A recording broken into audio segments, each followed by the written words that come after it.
காஃபிக்கு போடுறான்ல சீனி சர்க்கரைன்னு போடுறான்ல அதுதான் ரிஃபைன்டு சுகர். அது இல்லாமல் சர்க்கரை மண்டை வெல்லம் இந்த மாதிரி எல்லாமே ஒன்று தான். அதுக்கு எல்லாமே கொஞ்சம் பக்கம் இருக்கிறது தான். எல்லாமே ஒரே எஃபெக்ட் தான் நமக்கு கொடுக்க போகுது.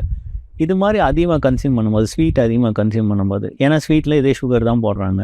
அதே மாதிரி பாலிஸ்டர் ரைஸ் நம்ம வந்து முதல்லலாம் வந்து கைக்குத்து ரைஸ் அந்த மாதிரி சாப்பிட்டுட்டு இருந்தோம். அது வந்து சுகர் வந்து டக்குன்னு அப்சர்வ் ஆகாது உடம்புல.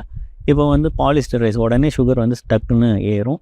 அப்புறம் வந்து இப்போ வந்து இந்த கேக்கு, பேஸ்ட்ரீஸ், சாக்லேட்டு, ஐஸ்கிரீமு இதெல்லாம் இன்டேக் வந்து பார்த்திங்கன்னா ட்ரெமெண்டஸாக இன்க்ரீஸ் ஆயிடும் எல்லாருக்குமே. ஸோ இதனால் வந்து கண்டிப்பாக ஃபேட்டி லிவர் வரும். இந்த மாதிரி இதெல்லாம் அவாய்ட் பண்ணாலும் அந்த ஒல்லியாக இருந்து ஃபேட்டி லிவர் இருக்கிறவங்களுக்கு அவாய்ட் பண்ணால் சம்டைம்ஸ்.